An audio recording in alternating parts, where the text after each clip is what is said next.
Assalamualaikum warahmatullahi wabarakatuh. Perkenalkan, nama saya Dea Adelia, kelas 1D D3 Administrasi Bisnis.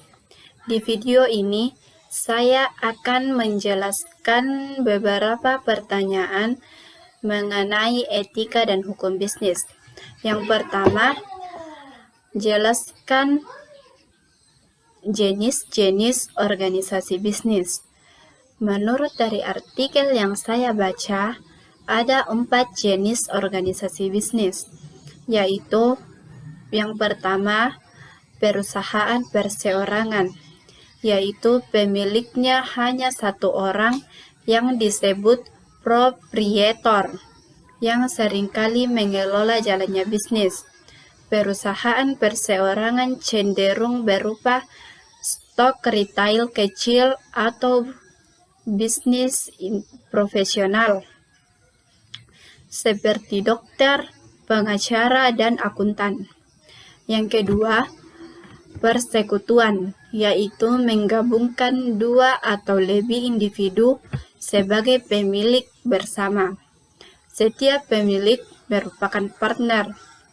Banyak toko retail dan organisasi profesional untuk dokter, pengacara, dan akuntan merupakan persekutuan. Yang ketiga, korporasi. Korporasi adalah perusahaan yang dimiliki oleh pemegang saham, stockholder atau shareholder, yaitu orang yang memiliki bagian kepemilikan dalam perusahaan itu. Yang keempat, persekutuan dengan kewajiban terbatas adalah salah satu perusahaan di mana seseorang partner tidak dapat menciptakan kewajiban yang besar bagi partner lainnya.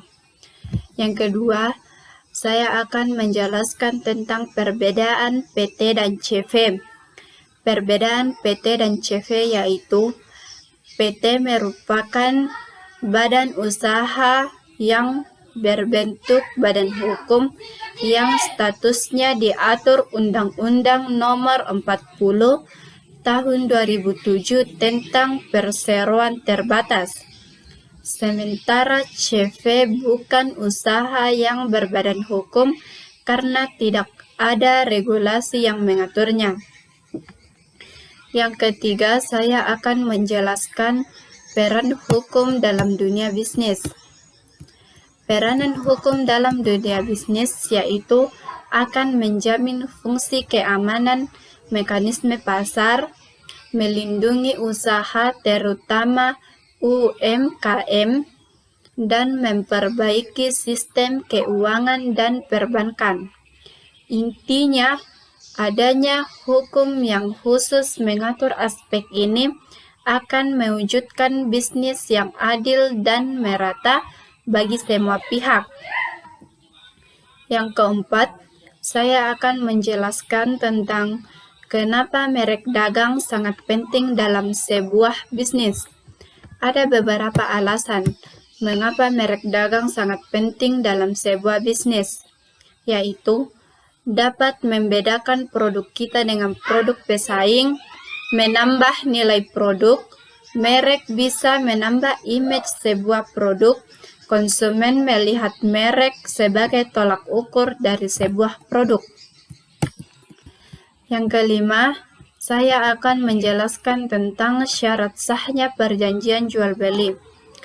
Ada beberapa syarat sahnya perjanjian jual beli, yaitu kesepakatan mereka yang mengikatkan dirinya, kecakapan untuk membuat suatu perikatan, suatu pokok persoalan tertentu, suatu sebab yang tidak dilarang. Berikut saya akan menjelaskan penyebab batalnya perjanjian jual beli. Penyebab batalnya perjanjian jual beli terjadi karena tidak terpenuhinya syarat sahnya suatu perjanjian jual beli, sebagaimana yang tertulis pada pasal 1320 KUH Perdata. Nah, yang terakhir saya akan menjelaskan tentang peran hukum internasional bagi perusahaan multinasional.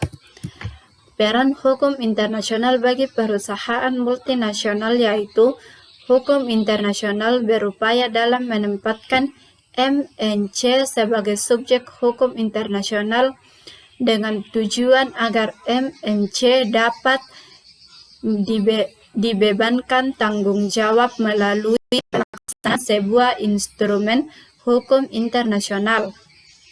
Hukum internasional juga berupaya membebankan tanggung jawab terhadap MNC melalui kewenangan negara terkait instrumen perjanjian internasional yang merupakan sumber hukum utama dalam hukum internasional. Sekian dari saya. Assalamualaikum warahmatullahi wabarakatuh.